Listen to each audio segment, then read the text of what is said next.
Top 5 things to know as a BJJ white belt from a white belt's perspective. Cue the intro.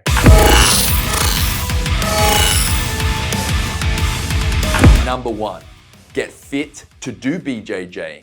Don't do BJJ to get fit. Brazilian Jiu-Jitsu is one of the only combat sports out there that allows you to go full blast during your rolls. You're going 100% in a safe environment.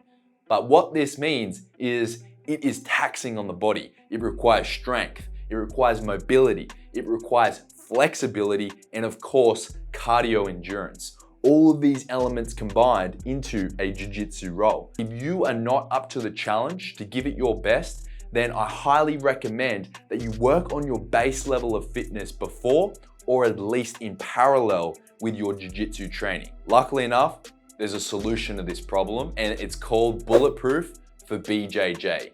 Bulletproof for BJJ is run by two of the best strength and conditioning coaches I have the privilege of knowing. They are absolute experts in providing strength, conditioning, mobility, and functional fitness specifically for BJJ to make you a bulletproof BJJ player. Joey and JT from Bulletproof have so much free content out there. I put a link to their YouTube channel in the description, so check them out, show them some love if you are at all interested in jiu-jitsu. Number 2, jiu-jitsu is a combat sport.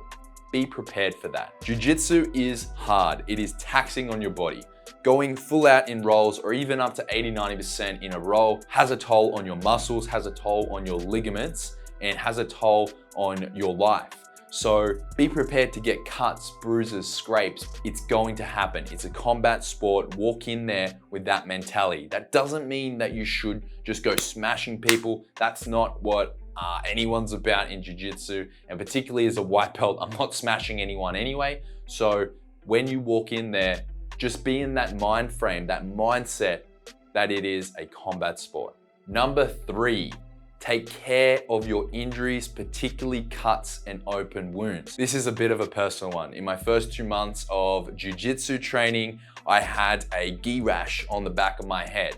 And it was a small mark, like a little open wound, but I didn't take care of it properly. I kept training on it. And what ended up happening is, as you can see here, I ended up getting a full-blown skin rash. Not fun. It wiped me out for 2 weeks and I had to go through 2 full courses of antibiotics. The moral of the story, what I would want to tell any other white belt out there is take your little cuts and scrapes seriously insofar as wrapping them up when you can, and if you can't, don't train with an open wound. It will only fester and make it worse and put you out for longer in the long run.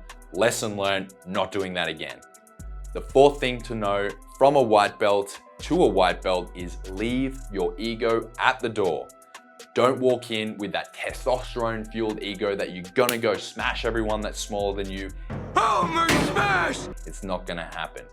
A personal anecdote here, at my gym, there's a 14-year-old, he's a pretty experienced jiu-jitsu player, and he smashes me. I have over 10 years on him and probably about 10 kilos as well. But because the skill gap is so large, he absolutely annihilates me, taps me out on the reg, which is great, good. It's good to be beaten by someone that is better than you, but that someone may be smaller, maybe weaker, not as strong, not as fit. It happens. Don't take it from me, take it from Jocko Willink. And as he says, you're not gonna win.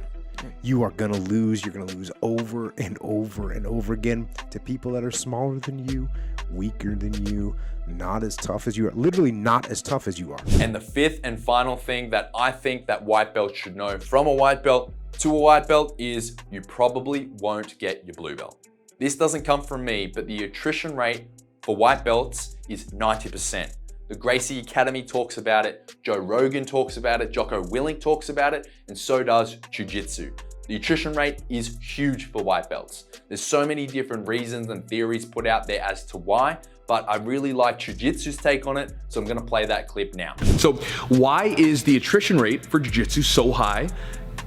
Because people don't have mental endurance for it. People don't have a reason as to why they're training. In his words, it's tough, it's hard.